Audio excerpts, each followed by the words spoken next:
ಎಲ್ಲರಿಗೂ ನಮಸ್ಕಾರಗಳು. ಕಿರಣ ಸರಸ್ವತಿ ಯೂಟ್ಯೂಬ್ ಚಾನಲ್ಗೆ ನಿಮಗೆಲ್ಲರಿಗೂ ಆತ್ಮೀಯವಾದ ಸ್ವಾಗತ. ಇವತ್ತಿನ ವಿಡಿಯೋದಲ್ಲಿ ನಾವು ಸ್ವಾಮಿ ವಿವೇಕಾನಂದರ ಸಂಕ್ಷಿಪ್ತ ಜೀವನದ ಬಗ್ಗೆ ತಿಳಿಯೋಣ. ಅವರ ಮೊದಲ ದಿನಗಳು. ತಮ್ಮ ಪೂರ್ವಾಶ್ರಮದ ದಿನಗಳಲ್ಲಿ ನರೇನ್ ಎಂದು ಕರೆಯಲ್ಪಡುತ್ತಿದ್ದ ಸ್ವಾಮಿ ವಿವೇಕಾನಂದರು ಅಥವಾ ನರೇಂದ್ರನಾಥ ದತ್ತ 1863 ಇಸವಿಯ ಜನವರಿ 12 ಸೋಮವಾರದಂದು ವಿಶ್ವನಾಥ ದತ್ತ ಮತ್ತು ಭುವನೇಶ್ವರಿ ದೇವಿ ದಂಪತಿಗಳಿಗೆ ಕಲ್ಕತ್ತಾದಲ್ಲಿ ಜನಿಸಿದರು. ದತ್ತ ಕುಟುಂಬವು ಶ್ರೀಮಂತಿಕೆ ಮತ್ತು ಗೌರವ ಪ್ರತಿಷ್ಠೆಗಳನ್ನು ಗಳಿಸಿದ್ದು, ಔದಾರ್ಯ, ಪಾಂಡಿತ್ಯ ಮತ್ತು ತೀವ್ರ ಸ್ವಾತಂತ್ರ್ಯ ಪ್ರಿಯತೆಗೆ ಹೆಸರುವಾಸಿಯಾಗಿತ್ತು. ನರೇಂದ್ರನಾಥ್ ತಾತನವರಾದ ದುರ್ಗಾಚರಣ ದತ್ತರು ಪರ್ಷಿಯನ್ ಮತ್ತು ಸಂಸ್ಕೃತ ಭಾಷೆಗಳಲ್ಲಿ ಹಾಗೂ ಕಾನೂನಿನಲ್ಲೂ ಪರಿಣಿತರಾಗಿದ್ದರು. ಆದರೆ ತಮ್ಮ ಮಗ ವಿಶ್ವನಾಥ ದತ್ತರು ಜನಿಸಿದ ನಂತರ ಲೌಕಿಕ ಜಗತ್ತನ್ನು ಪರಿತ್ಯಜಿಸಿ ಸನ್ಯಾಸಿಯಾದರು. ಆಗ ಅವರಿಗೆ ಕೇವಲ 25 ವರ್ಷವಾಗಿತ್ತು. ವಿಶ್ವನಾಥ ದತ್ತರು ಕಲ್ಕತ್ತಾ ಹೈಕೋರ್ಟ್ನಲ್ಲಿ ಸರ್ಕಾರಿ ವಕೀಲರಾಗಿದ್ದರು. ಇಂಗ್ಲಿಷ್ ಮತ್ತು ಪರ್ಷಿಯನ್ ಭಾಷೆಗಳಲ್ಲಿ ಪ್ರವೀಣರಾಗಿದ್ದ ಅವರು ಪರ್ಷಿಯಾದ ಪ್ರಸಿದ್ಧ ಕವಿಯಾದ ಹಫೀಜನ ಕವನಗಳನ್ನು ತಮ್ಮ ಮನೆಯವರ ಮುಂದೆ ಪಠಿಸಿ ಸಂತೋಷಪಡುತ್ತಿದ್ದರು. ಬೈಬಲ್ ಮತ್ತು ಸಂಸ್ಕೃತದಲ್ಲಿರುವ ಹಿಂದೂ ಧರ್ಮಗಳ ಅಧ್ಯಯನದಿಂದ ಆನಂದವನ್ನು ಅನುಭವಿಸುತ್ತಿದ್ದರು. ಅವರು ಬಹಳ ಉದಾರಿಗಳಾಗಿದ್ದು, ಅವರಿಗೆ ಬಡಜನರಲ್ಲಿ ಅಪಾರ ಸಹಾನುಭೂತಿ ಇತ್ತು. ಆದರೂ ಪಾಶ್ಚಾತ್ಯ ಸಂಸ್ಕೃತಿಯ ಪ್ರಭಾವದಿಂದಲೋ ಏನೋ ಧಾರ್ಮಿಕ ಹಾಗೂ ಸಾಮಾಜಿಕ ವಿಷಯಗಳಲ್ಲಿ ವಿಚಾರವಾದಿಯೂ ಪ್ರಗತಿಪರ ಮನೋಭಾವನೆಯುಳ್ಳವರೂ ಆಗಿದ್ದರು. ಭುವನೇಶ್ವರಿ ದೇವಿಯವರು ರಾಜಕುಟುಂಬದ ಸುಸಂಸ್ಕೃತ ಹೆಣ್ಣಾಗಿದ್ದರೂ ಪರಮ ಧಾರ್ಮಿಕರಾಗಿದ್ದರು. ಅವರಿಗೆ ನರೇಂದ್ರ ಹುಟ್ಟುವ ಮುನ್ನ ಹೆಣ್ಣು ಮಕ್ಕಳಾಗಿದ್ದರೂ ಅವರು ಗಂಡು ಮಗುವಿಗಾಗಿ ಹಾತೊರೆಯುತ್ತಿದ್ದರು. ಅದಕ್ಕಾಗಿ ವಾರಣಾಸಿಯಲ್ಲಿ ತಮ್ಮ ಬಂಧು ಒಬ್ಬರಿಗೆ ವೀರಶೈವ ಶಿವನಿಗೆ ಪೂಜೆಯನ್ನು ಸಲ್ಲಿಸುವಂತೆ ಕೇಳಿಕೊಂಡರು. ಕೆಲ ದಿನಗಳ ತರುವಾಯ ಶಿವ ಅವರ ಕನಸಿನಲ್ಲಿ ಕಾಣಿಸಿಕೊಂಡು ತಾನು ಅವರ ಮಗನಾಗಿ ಜನಿಸುವೆನೆಂದು ವಚನವಿತ್ತ. ಆನಂತರವೇ ನರೇಂದ್ರನಾಥನ ಜನನವಾಯಿತು. ಬಾಲ್ಯದಲ್ಲಿ ನರೇಂದ್ರ ಬಹಳ ತುಂಟನಾಗಿದ್ದು, ವಿನೋದ ಉಲ್ಲಾಸಗಳಲ್ಲಿ ಕಾರ್ಯ ಕಳೆಯುತ್ತಿದ್ದನು. ಜೊತೆಗೆ ಆಧ್ಯಾತ್ಮಿಕ ವಿಷಯಗಳ ಬಗ್ಗೆ ತೀವ್ರವಾದ ಆಸಕ್ತಿಯೂ ಇತ್ತು. ರಾಮ, ಸೀತೆ ಮತ್ತು ಶಿವನ ಪ್ರತಿಮೆಗಳನ್ನು ಪೂಜಿಸುವುದಾಗಲಿ ಧ್ಯಾನಿಸುವುದಾಗಲಿ ಇವನಿಗೊಂದು ಆಟವಾಗಿತ್ತು. ಇವನ ತಾಯಿ ಹೇಳುತ್ತಿದ್ದ ರಾಮಾಯಣ, ಮಹಾಭಾರತ ಕಥೆಗಳು ಇವನ ಮನಸ್ಸಿನ ಮೇಲೆ ಅಚ್ಚಳಿಯದ ಪ್ರಭಾವವನ್ನು ಬೀರಿದವು. ಧೈರ್ಯ, ಬಡವರ ಬಗ್ಗೆ ಕನಿಕರ, ಪರಿವ್ರಾಜಕ ಸನ್ಯಾಸಿಗಳನ್ನು ಕಂಡರೆ ಅಪಾರ ಆಕರ್ಷಣೆ, ಈ ವಿಶೇಷ ಲಕ್ಷಣಗಳು ಅವನಲ್ಲಿ ಸಹಜವಾಗಿ ಕಾಣಿಸಿಕೊಂಡವು. ಬಾಲಕನಾಗಿದ್ದಾಗ ಸಹ ಅವನು ಪ್ರತಿಯೊಂದು ಹೇಳಿಕೆಯನ್ನು ಕುರಿತು ಯುಕ್ತಿ ಪ್ರಮಾಣಗಳ ಬಗ್ಗೆ ಒತ್ತಾಯಿಸುತ್ತಿದ್ದನು. ಈ ಎಲ್ಲ ಲಕ್ಷಣಗಳನ್ನು ಮೈಗೂಡಿಸಿಕೊಂಡು ಅವನು ಸತ್ವಶಾಲಿಯಾದ ತರುಣನಾದನು. ಶ್ರೀರಾಮಕೃಷ್ಣರ ಪದತಲದಲ್ಲಿ. ತಾರುಣ್ಯದಲ್ಲಿ ನರೇಂದ್ರನು ಗಂಭೀರ ಚೆಲುವಿನ ಕೆಚ್ಚಿನ ಯುವಕನಾಗಿದ್ದನು. ಒಳ್ಳೆಯ ಕ್ರೀಡಾಪಟುವಿನ ಮೈಕಟ್ಟು, ಅನುರಣಿಸುವ ಧ್ವನಿ, ತೀಕ್ಷ್ಣ ಬುದ್ಧಿಯವನಾಗಿದ್ದನು. ಕ್ರೀಡೆ, ತತ್ವಶಾಸ್ತ್ರ, ಸಂಗೀತ ವಿದ್ಯೆಗಳಲ್ಲಿ ಪ್ರವೀಣನಾಗಿದ್ದು, ತನ್ನ ಸಹಪಾಠಿಗಳಲ್ಲಿ ಪ್ರತಿವಿರೋಧಿಯೇ ಇಲ್ಲದ ಮುಂದಾಳಾಗಿದ್ದನು. ಕಾಲೇಜಿನಲ್ಲಿ ಪಾಶ್ಚಾತ್ಯ ಚಿಂತನೆಯನ್ನು ಅಭ್ಯಸಿಸಿ ಅನಂತರ ಹಿರಿಮೆಯನ್ನು ಅರಿತುಕೊಂಡನು. ಇದು ಅವನಲ್ಲಿ ವಿಮರ್ಶಾತ್ಮಕ ಸ್ವಭಾವವು ನೆಲೆಗೊಳ್ಳಲು ಕಾರಣವಾಯಿತು. ಆಧ್ಯಾತ್ಮದ ಬಗ್ಗೆ ಸಹಜ ಸಿದ್ಧವಾದ ಒಲವು ಮತ್ತು ಪ್ರಾಚೀನ ಧಾರ್ಮಿಕ ಸಂಪ್ರದಾಯಗಳಲ್ಲಿ ಗೌರವ ಒಂದು ಕಡೆ, ಇನ್ನೊಂದು ಕಡೆ ಮೊನಚಾದ ಬುದ್ಧಿಶಕ್ತಿಯೊಂದಿಗೆ ವಿಮರ್ಶೆ ಮಾಡುವಂತಹ ಶಕ್ತಿ. ಅವನ ಇವೆರಡು ಮನಸ್ಥಿತಿಗಳ ನಡುವೆ ಪರಸ್ಪರ ಸಂಘರ್ಷ ನಡೆಯುತ್ತಲೇ ಇತ್ತು. ಈ ಸಂದಿಗ್ಧ ಸ್ಥಿತಿಯಲ್ಲಿ ಆಗಿನ ಸಾಮಾಜಿಕ ಧಾರ್ಮಿಕ ಕ್ರಾಂತಿಗೆ ಪ್ರಖ್ಯಾತವಾಗಿದ್ದ ಬ್ರಹ್ಮ ಸಮಾಜದಿಂದ ಸಮಾಧಾನ ಪಡೆಯಲು ಪ್ರಯತ್ನಿಸಿದನು. ಬ್ರಹ್ಮ ಸಮಾಜ ನಿರಾಕಾರ ಬ್ರಹ್ಮದಲ್ಲಿ ನಂಬಿಕೆಯನ್ನಿಟ್ಟುಕೊಂಡಿತ್ತು. ಮೂರ್ತಿ ಪೂಜೆಯನ್ನು ಬಹಿಷ್ಕರಿಸಿದ್ದಲ್ಲದೆ ವಿವಿಧ ರೀತಿಯ ಸಾಮಾಜಿಕ ಸುಧಾರಣೆಗಳಿಗೆ ಹೆಸರಾಂತವಾಗಿತ್ತು. ನರೇಂದ್ರನಾಥನು ಪ್ರಖ್ಯಾತರಾದ ಧರ್ಮ ಪ್ರಚಾರಕರನ್ನು ಭೇಟಿಯಾದರೂ ಸಹ ದೇವರ ಅಸ್ತಿತ್ವದ ಬಗೆಗಿನ ಇವನ ಪ್ರಶ್ನೆಗಳಿಗೆ ಸಮರ್ಪಕವಾದ ಯಾವ ಉತ್ತರವೂ ಸಿಗಲಿಲ್ಲ. ಇದು ಅವನಲ್ಲಿ ಆಧ್ಯಾತ್ಮಿಕ ಘರ್ಷಣೆಯನ್ನು ಮತ್ತಷ್ಟು ವೃದ್ಧಿಸಿತು. ಈ ಕುತ್ತಿನ ಪರಿಸ್ಥಿತಿಯಲ್ಲಿ ದಿ ಎಕ್ಸ್ಕರ್ಷನ್ ಪದ್ಯದಲ್ಲಿ ವರ್ಡ್ಸ್ವರ್ತ್ ಕವಿತೆಯು ವರ್ಣಿಸಿರುವ ಅನಿರ್ವಚನೀಯ ಪರವಶತೆಯನ್ನು ಅನುಭವಿಸಿರುವ ಕಲ್ಕತ್ತಾದ ಹೊರವಲಯದ ದಕ್ಷಿಣೇಶ್ವರದಲ್ಲಿರುವ ಸಾಧು ಒಬ್ಬರ ಬಗ್ಗೆ ತಮ್ಮ ಪ್ರಾಧ್ಯಾಪಕ ಹೇಸ್ಟಿ ಅವರು ಹೇಳಿದ್ದ ಮಾತುಗಳನ್ನು ನೆನಪಿಸಿಕೊಂಡನು. ಆ ಸಾಧುವನ್ನು ಒಮ್ಮೆ ಸಂದರ್ಶಿಸಬೇಕೆಂದು ಅವನ ಸಂಬಂಧಿಕನಾದ ರಾಮಚಂದ್ರ ದತ್ತನು ಸಹ ಪ್ರೋತ್ಸಾಹಿಸಿದನು. ಹೀಗೆ 1881ರಲ್ಲಿ ಆಧುನಿಕ ಭಾರತದ ಪ್ರವಾದಿ ಮತ್ತು ಅವರ ಸಂದೇಶವಾಹಕ ಅನುಚರ ಈ ಎರಡು ಮಹಾಚೇತನಗಳ ಐತಿಹಾಸಿಕ ಮಿಲನ ಜರುಗಿತು. ಶ್ರೀರಾಮಕೃಷ್ಣರನ್ನು ಕುರಿತು ನರೇಂದ್ರನಾಥನು, ಮಹಾಶಯ, ನೀವು ದೇವರನ್ನು ನೋಡಿದ್ದೀರಾ ಎಂದು ಪ್ರಶ್ನೆ ಹಾಕಿದನು. ರಾಮಕೃಷ್ಣರು, ಹೌದು, ನಿನ್ನನ್ನು ಈಗ ನೋಡುತ್ತಿರುವುದಕ್ಕಿಂತಲೂ ಗಾಢವಾಗಿ ಅವನನ್ನು ನೋಡಿದ್ದೇನೆ ಎಂದು ಉತ್ತರವಿತ್ತರು. ಅಲ್ಲಿಗೆ ದೇವರ ಅಸ್ತಿತ್ವದ ಬಗ್ಗೆ ಅನುಭವದಿಂದ ನುಡಿಯುವ ಒಬ್ಬ ವ್ಯಕ್ತಿ ದೊರೆತು ಅವನ ಸಂದೇಹ ಪರಿಹಾರವಾಗಿ ಅವನ ಶಿಷ್ಯವೃತ್ತಿ ಪ್ರಾರಂಭವಾಯಿತು. ನರೇಂದ್ರನಾಥನನ್ನು ಶ್ರೀರಾಮಕೃಷ್ಣರು ಅನೇಕ ರೀತಿಯಲ್ಲಿ ಪರೀಕ್ಷಿಸುತ್ತಿದ್ದಂತೆಯೇ ನರೇಂದ್ರನಾಥನು ಸಹ ಶ್ರೀರಾಮಕೃಷ್ಣರ ಆಧ್ಯಾತ್ಮಿಕ ಅಧಿಕಾರವಾಣಿಯ ಸತ್ಯವನ್ನು ಅರಿಯಲು ಅವರನ್ನು ಪರೀಕ್ಷಿಸಿದನು. 1884ರಲ್ಲಿ ತನ್ನ ತಂದೆ ಮರಣದ ನಂತರ ನರೇಂದ್ರನ ಕುಟುಂಬವು ಬಹಳ ಕಷ್ಟಕೋಟಲೆಗಳು, ಕುಂದುಕೊರತೆಗಳಿಗೊಳಗಾದ ಗುರುಗಳ ಸೂಚನೆಯ ಪ್ರಕಾರ ತನ್ನ ಸಂಸಾರದ ಕಷ್ಟಗಳ ನಿವಾರಣೆಗಳಿಗಾಗಿ ದಕ್ಷಿಣೇಶ್ವರದ ಮಹಾಮಾತೆಯಾದ ಕಾಳಿಯನ್ನು ಪ್ರಾರ್ಥಿಸಲು ಪ್ರಯತ್ನಿಸಿದನು. ಆದರೆ ಅವನಿಗೆ ಹಣದ ಅಗತ್ಯವಿದ್ದರೂ ಜ್ಞಾನ ಮತ್ತು ಭಕ್ತಿಗಾಗಿ ಮಾತ್ರ ಪ್ರಾರ್ಥಿಸಲು ಸಾಧ್ಯವಾಯಿತು. ಕ್ರಮೇಣ ನರೇಂದ್ರನಾಥನು ಶ್ರೀರಾಮಕೃಷ್ಣರಿಗೆ ಶರಣಾಗತನಾದನು. ಶ್ರೀರಾಮಕೃಷ್ಣರು ಅಪಾರವಾದ ತಾಳ್ಮೆಯಿಂದ ತಮ್ಮ ತರುಣ ಶಿಷ್ಯನ ಹೋರಾಟ ಮನೋಭಾವವನ್ನು ಶಾಂತಗೊಳಿಸಿ ಸಂದೇಹದಿಂದ ನಿರ್ಧಾರದ ಕಡೆಗೆ, ಬೇಗುದಿಯಿಂದ ಆಧ್ಯಾತ್ಮಿಕ ಆನಂದದೆಡೆಗೆ ಕರೆದೊಯ್ದರು. ಆದರೆ ಶ್ರೀರಾಮಕೃಷ್ಣರ ಆಧ್ಯಾತ್ಮಿಕ ಮಾರ್ಗದರ್ಶನ ಮತ್ತು ಬೆಂಬಲಕ್ಕಿಂತ ಹೆಚ್ಚಾಗಿ ಅವರ ಪ್ರೀತಿಯು ನರೇಂದ್ರನಾಥನನ್ನು ಗೆದ್ದಿತು. ನರೇಂದ್ರ ಸಹ ಪ್ರತಿಯಾಗಿ ಅವರ ಪ್ರೀತಿಗೆ ಸಂಪೂರ್ಣವಾಗಿ ಸ್ಪಂದಿಸಿದನು. ಶ್ರೀರಾಮಕೃಷ್ಣರು ಅನಾರೋಗ್ಯದಿಂದಾಗಿ ಕಲ್ಕತ್ತಾ ನಗರದ ಹೊರವಲಯದಲ್ಲಿರುವ ಕಾಶಿಪುರಕ್ಕೆ ತೆರಳುವುದರೊಂದಿಗೆ ನರೇಂದ್ರನಿಗೆ ಗುರುವಿನಿಂದ ಪಡೆಯುವ ಶಿಕ್ಷಣ ಕೊನೆಯ ಘಟ್ಟ ತಲುಪಿತು. ಅವನಲ್ಲಿ ತುಂಬಿದ್ದ ಅಸಾಧಾರಣವಾದ ಆಧ್ಯಾತ್ಮಿಕ ಕಿಚ್ಚು ವಿವಿಧ ರೀತಿಯ ತೀವ್ರ ಅನುಷ್ಠಾನಗಳಿಂದ ಹೊರಹೊಮ್ಮಲು ಅದು ಸಂಧಿಕಾಲವಾಗಿತ್ತು. ಶ್ರೀರಾಮಕೃಷ್ಣರು ನರೇಂದ್ರನ ನೇತೃತ್ವದಲ್ಲಿ ತಮ್ಮ ತರುಣ ಶಿಷ್ಯರನ್ನು ಬೆಳೆಸಲು ಈ ಸದಾವಕಾಶವನ್ನು ಉಪಯೋಗಿಸಿಕೊಂಡರು. ಆಧ್ಯಾತ್ಮಿಕ ಅನುಭವದ ಪರಾಕಾಷ್ಠೆಯಾದ ನಿರ್ವಿಕಲ್ಪ ಸಮಾಧಿಯನ್ನು ಅನುಗ್ರಹಿಸಬೇಕೆಂದು ನರೇಂದ್ರನು ಗುರುವನ್ನು ಕೇಳಿದಾಗ, ಆಲದ ಮರದಂತೆ ಮಹಾ ವಟವೃಕ್ಷವಾಗಿ ಬೆಳೆದು ಸಂಸಾರದ ಕಷ್ಟಕೋಟಲೆಯಿಂದ ನರಳುತ್ತಿರುವ ಸಾವಿರಾರು ಜನರಿಗೆ ಶಾಂತಿಯನ್ನು ನೀಡುವೆ ಎಂದು ತಾನು ತಿಳಿದಿದ್ದೆ. ಆದರೆ ನೀನು ಅದನ್ನು ಬಿಟ್ಟು ಸ್ವಂತ ಮುಕ್ತಿಗಾಗಿ ಹಾತೊರೆಯುವೆಯಲ್ಲ, ನಾಚಿಕೆಯಾಗುವುದಿಲ್ಲವೇ ಎಂದು ಛೀಮಾರಿ ಹಾಕಿದರು.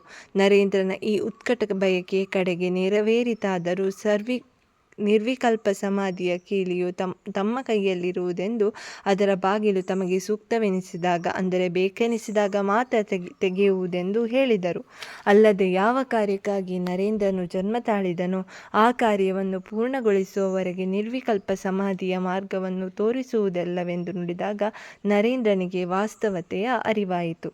ಶ್ರೀರಾಮಕೃಷ್ಣರು ಮಹಾಸಮಾಧಿಯ ಸ್ಥರಾಗುವ 3-4 ದಿನಗಳ ಮುಂಚೆ ತಮ್ಮ ಶಕ್ತಿಯನ್ನೆಲ್ಲ ನರೇಂದ್ರನಿಗೆ ಧಾರೆ ಎರೆದು, ನಾನು ನಿನಗೆ ಧಾರೆ ಎರೆದ ಶಕ್ತಿಯ ಫಲಕದಿಂದ ಅನೇಕ ಮಹತ್ತಾದ ಕಾರ್ಯವನ್ನೆಸಗುವೆ. ಅನಂತರವೇ ನೀನು ಎಲ್ಲಿಂದ ಬಂದಿರುವೆಯೋ ಅಲ್ಲಿಗೆ ತೆರಳುವೆ ಎಂದು ತಿಳಿಸಿದರು. ಆಗಸ್ಟ್ 1882ರಲ್ಲಿ ತಮ್ಮ ಗುರುವಿನ ಮಹಾಸಮಾಧಿಯ ನಂತರ ನರೇಂದ್ರನ ನೇತೃತ್ವದಲ್ಲಿ ಬಾರಾನಾಗೋರ್ನ ಶಿಥಿಲ ಮನೆಯೊಂದರಲ್ಲಿ ತರುಣ ಶಿಷ್ಯರು ಒಟ್ಟಾಗಿ ಸೇರಿದರು.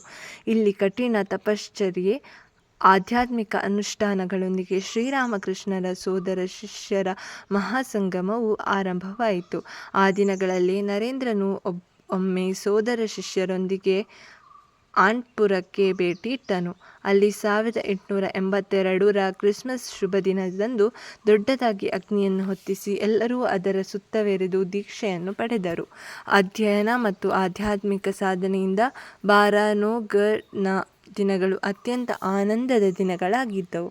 ಆ ಸಮಯದಲ್ಲಿ ಸನ್ಯಾಸಿಗಳಲ್ಲಿ ಅನೇಕರಿಗೆ ಸಂಚಾರ ಕೈಗೊಳ್ಳಬೇಕೆಂಬ ಅಭಿಲಾಷೆ ಉಂಟಾಯಿತು. ನರೇಂದ್ರ ಸಹ ಮಠದಿಂದ ಸಂಚಾರ ಯಾತ್ರೆ ಕೈಗೊಂಡನು.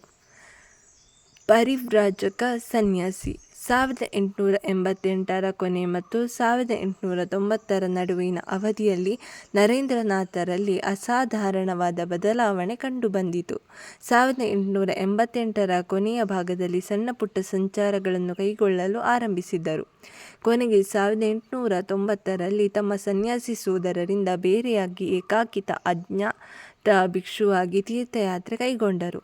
ತಮ್ಮ ಪರಿಚಯವನ್ನು ಮರೆಮಾಚುವಂತೆ ವಿಶಾಲ ಭಾರತದಲ್ಲಿ ಒಂದಾಗುವಂತೆ ಅನೇಕ ನಾಮಗಳನ್ನು ಧರಿಸಿ ಅವರು ಸಂಚರಿಸಿದರು. ಸಾಧಾರಣವಾಗಿ ಭಾರತೀಯರಿಗೆ ಸನ್ಯಾಸಿಯಾಗಿ ಇರುವ ಸಹಜವಾದ ಏಕಾಂತತೆಯ ಅಭಿಲಾಷೆಯು ಅವರಲ್ಲಿ ಉದ್ದೇಶವನ್ನು ಸಾಧಿಸಬೇಕೆಂಬ ಮಹತ್ತಾದ ಭಾವನೆಗೆ ಎಡೆಮಾಡಿಕೊಟ್ಟಿತು. ವೈಯಕ್ತಿಕ ಮುಕ್ತಿಗಾಗಿ ಹೆಣಗಾಡುವ ಸಾಮಾನ್ಯ ಸಾಧುವಿನಂತೆ ತಮ್ಮ ಬದುಕಲ್ಲ, ಪರಕೀಯರ ದಬ್ಬಾಳಿಕೆಯಿಂದ ಕಂಗಾಲಾದ ಭಾರತದ ಮೌನದ ಮೊರೆಗೆ ಓಗೊಟ್ಟು ಮತ್ತು ಭಾರತದ ವೈವಿಧ್ಯತೆಯನ್ನು ನೋಡಬೇಕೆಂಬ ಉತ್ಕಟ ಬಯಕೆಯ ಪ್ರಭಾವದಿಂದ ವಿವೇಕಾನಂದರು ಪರಿವ್ರಾಜಕರಾಗಿ ಹೊರಟರು. ಮೊಟ್ಟ ಮೊದಲಿಗೆ ಹಿಂದೂಗಳ ಅತ್ಯಂತ ಪವಿತ್ರ ಕ್ಷೇತ್ರವಾದ ವಾರಣಾಸಿಗೆ ಭೇಟಿ ಇಟ್ಟರು. ನಂತರ ಲಕ್ನೋ, ಆಗ್ರಾ, ವೃಂದಾವನ, ಹಥ್ರಾಸ್, ಋಷಿಕೇಶ್ ಮೊದಲಾದ ಪ್ರದೇಶಗಳಿಗೆ ಭೇಟಿ ಇತ್ತು ಬಾರಾನಗೋರಿಗೆ ಹಿಂತಿರುಗಿದರು. ವಿವೇಕಾನಂದರು ಮೊದಲ ಶಿಷ್ಯರಾದ ಶರತ್ ಚಂದ್ರಗುಪ್ತ ಅವರನ್ನು ಹಥ್ರಾಸಿನಲ್ಲಿ ಭೇಟಿಯಾದರು. ಚಂದ್ರಗುಪ್ತ ಎಂದರೆ ಸ್ವಾಮಿ ಸದಾನಂದ. ಹಥ್ರಾಸಿನ ರೈಲ್ವೆ ಶಾಖೆಯಲ್ಲಿ ನೌಕರರಾಗಿದ್ದ ಶರತ್ರು ತಮ್ಮ ಹುದ್ದೆಗೆ ರಾಜೀನಾಮೆಯಿತ್ತು ವಿವೇಕಾನಂದರ ಕಾರ್ಯದಲ್ಲಿ ನೆರವು ನೀಡಲು ಗುರುವನ್ನು ಹಿಂಬಾಲಿಸಿದರು. 1890ರಲ್ಲಿ ವಿವೇಕಾನಂದರ ಜೀವನದಲ್ಲಿ ಮಹತ್ತರವಾದ ಘಟನೆಯೊಂದು ಜರುಗಿತು. ಗಾಜಿಪುರದ ಪವಹಾರಿಬಾಬಾ ಅವರ ಸಾಧನೆ, ಸಂತಗುಣದ ಬಗ್ಗೆ ವಿವೇಕಾನಂದರಿಗೆ ಜೀವಮಾನವಿಡೀ ಮೆಚ್ಚುಗೆಯಿತ್ತು. ಪವಹಾರಿ ಬಾಬಾ ಅವರನ್ನು ಸ್ವಾಮೀಜಿ ಮೊದಲಿಗೆ 1890ರಲ್ಲಿ ಭೇಟಿಯಾದರೆ ಈ ವೇಳೆಯಲ್ಲಿ ಶಾಶ್ವತವಾದ ಮೌನ, ಎಟರ್ನಲ್ ಸೈಲೆನ್ಸ್ ಆಫ್ ದ ಅಬ್ಸಲ್ಯೂಟ್ದಲ್ಲಿ ಮಗ್ನರಾಗುವ ಆಕಾಂಕ್ಷೆ ಒಂದೆಡೆ, ಮತ್ತೊಂದರಲ್ಲಿ ಗುರುವಿನ ಮಹೋದ್ದೇಶ ಪೂರೈಕೆ, ಈ ಎರಡರ ಹೊಯ್ದಾಟದಲ್ಲಿ ಸ್ವಾಮೀಜಿ ಸಿಲುಕಿಕೊಂಡರು. ಗುರುವಹಿಸಿದ ಕಾರ್ಯದಿಂದ ವಿಮುಖರಾಗಿಸುವ ದೈವದಲ್ಲೇ ತಲ್ಲೀನರಾಗುವ ಈ ಕನಲು ಇವರ ಹೃದಯವನ್ನು ಬಾಧಿಸುತ್ತಿತ್ತು. ಈ ಅನುತಾಪವನ್ನು ಪವಹರಿ ಬಾಬಾ ಅವರು ಸಾಂತ್ವನಗೊಳಿಸಬಹುದೆಂದು ಸ್ವಾಮೀಜಿ ನಂಬಿದ್ದರು. 21 ದಿನಗಳು ಈ ಪ್ರಲೋಭನೆಗೆ ಒಳಪಡುವಾಗ ಶ್ರೀರಾಮಕೃಷ್ಣರ ಜ್ಯೋತಿರ್ಮಯ ರೂಪವಾದ ದರ್ಶನವು ಇವರನ್ನು ಪ್ರತಿ ಬಾರಿಯೂ ಆ ಪ್ರಯತ್ನದಿಂದ ಹಿಂತೆಗೆಯುವಂತೆ ಮಾಡುತ್ತಿತ್ತು. 1890ರಲ್ಲಿ ಜುಲೈನಲ್ಲಿ ಗುರುವಿನ ನಂತರ ತರುಣ ಸನ್ಯಾಸಿಗಳಿಗೆ ಆಧ್ಯಾತ್ಮಿಕ ಮಾರ್ಗದರ್ಶನರಾಗಿದ್ದ ಶ್ರೀರಾಮಕೃಷ್ಣರ ದಿವ್ಯ ಪತ್ನಿಯಾದ ಶಾರದಾ ದೇವಿಯವರಿಂದ ಆಶೀರ್ವಾದವನ್ನು ಸ್ವಾಮಿ ವಿವೇಕಾನಂದರು ಪಡೆದರು. ಎಲ್ಲ ಸಂಬಂಧವನ್ನು ತೊರೆಯುವ ಅಚಲ ಮನದೊಂದಿಗೆ ಸಹೋದರ ಸನ್ಯಾಸಿಗಳನ್ನು ಬೀಳ್ಕೊಟ್ಟು ಹಿಮಾಲಯದ ಏಕಾಂತ ಪ್ರದೇಶಕ್ಕೆ ಹೋದರು. ರೋಮೇರೋಲಾ ಅವರ ಮಾತಿನಲ್ಲಿ ಹೇಳುವುದಾದರೆ ಅದೊಂದು ಮಹಾಪಯಣ. ಮುಳುಗು ಹಕ್ಕಿಯ ರೀತಿಯಲ್ಲಿ ಸ್ವಾಮೀಜಿ ಭಾರತ ಸಾಗರದಲ್ಲಿ ಮುಳುಗಿ ಹೋದರು ಮತ್ತು ಭಾರತ ಸಾಗರವು ಅವರ ಹಾದಿಯನ್ನು ಆವರಿಸಿತು.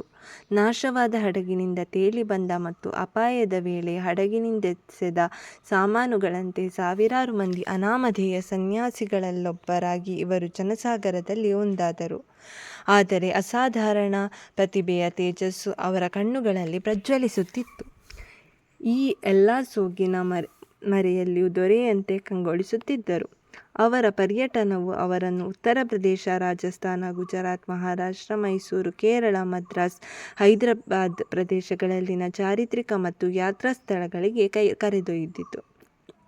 ಪ್ರಾಚೀನ ಭಾರತದ ಸಾಂಸ್ಕೃತಿಕ, ರಾಜಕೀಯ ಮತ್ತು ಆಧ್ಯಾತ್ಮಿಕ ವೈಭವದ ಚಿತ್ರವು ಜೀವಂತವಾಗಿ ಅವರ ಕಣ್ಮುಂದೆ ಗೋಚರಿಸಿತು. ಇಂತಹ ಭವ್ಯ ಶಿಕ್ಷಣದೊಂದಿಗೆ ಭಾರತೀಯ ಜನಸಮುದಾಯದ ದಟ್ಟ ದಾರಿದ್ರ್ಯವು ಅವರ ಮನಸ್ಸಿನಲ್ಲಿ ಸ್ಪಷ್ಟವಾಗಿ ಮೂಡಿತು. ಅವರ ಒಂದು ರಾಜ್ಯದಿಂದ ಮತ್ತೊಂದು ರಾಜ್ಯಕ್ಕೆ ಸಂಚರಿಸಿ ಶ್ರೀಸಾಮಾನ್ಯನ ದುರವಸ್ಥೆಯನ್ನು ಸುಧಾರಿಸುವ ಹಾದಿಯನ್ನು ಅನ್ವೇಷಿಸಲು ಪ್ರಯತ್ನಿಸಿದರು. ಆ ಪ್ರದೇಶಗಳನ್ನಾಳುತ್ತಿರುವ ಆಡಳಿತದಾರರ ಮತ್ತು ಪ್ರಭಾವಶಾಲಿ ಪರಿಚಯ ಇವರಿಗಾಯಿತು. ಅವರಲ್ಲಿ ಖೇತ್ರಿಯ ಮಹಾರಾಜ ಅಜಿತ್ ಸಿಂಗ್ ಮೊದಲಿಗೆ ನಿಕಟವಾದ ಸ್ನೇಹಿತರಾದರಷ್ಟೇ ಅಲ್ಲದೆ ಉತ್ಸಾಹಿ ಶಿಷ್ಯರೂ ಆದರು. ಸ್ವಾಮೀಜಿಯವರು ಪತಂಜಲಿ ಮಹಾಭಾಷ್ಯವನ್ನು ಆಳ್ವಾರ್ನಲ್ಲಿ ಅಭ್ಯಸಿಸಿದರು. ಇವರು ಪುಣೆಯಲ್ಲಿ ರಾಷ್ಟ್ರದ ಮಹಾನೇತಾರಾದ ಬಾಲಗಂಗಾಧರ ತಿಲಕರೊಂದಿಗಿದ್ದರು. ಪ್ರಾರಂಭದಲ್ಲಿ ಸ್ವಾಮಿಗಳೊಂದಿಗೆ ತಿಲಕರು ಬಿಗುಮಾನದಿಂದ ವರ್ತಿಸಿದರು. ನಂತರದಲ್ಲಿ ಅವರ ಅಗಾಧವಾದ ಚಿಂತನ ಶಕ್ತಿ ಹಾಗೂ ಗಾಢ ಅಧ್ಯಯನದಿಂದ ಪ್ರಭಾವಿತರಾಗಿ ತಮ್ಮೊಡನೆ ಇರಲು ಅವರನ್ನು ಆಹ್ವಾನಿಸಿದರು. ಅಲ್ಲಿಂದ ಬೆಳಗಾವಿಯಲ್ಲಿ ತಂಗಿದ್ದು ಬೆಂಗಳೂರು ಮತ್ತು ಮೈಸೂರಿಗೆ ಭೇಟಿ ಇತ್ತರು. ಸ್ವಾಮಿ ವಿವೇಕಾನಂದರು ಪಾಶ್ಚಾತ್ಯ ರಾಷ್ಟ್ರಗಳಿಗೆ ಹೋಗಿ ಸನಾತನ ಧರ್ಮವನ್ನು ಬೋಧಿಸಿ ಅವರಿಂದ ಭಾರತಕ್ಕೆ ಸಹಾಯವನ್ನು ಕೋರಬೇಕೆಂಬ ಉದ್ದೇಶ ಹೊಂದಿದ್ದುದನ್ನು ತಿಳಿಸಿದ ಮೈಸೂರಿನ ಮಹಾರಾಜರು ಇವರ ವಿದೇಶ ಪ್ರಯಾಣಕ್ಕೆ ಆರ್ಥಿಕ ಸಹಾಯ ನೀಡುವುದಾಗಿ ಭರವಸೆಯನ್ನಿತ್ತರು.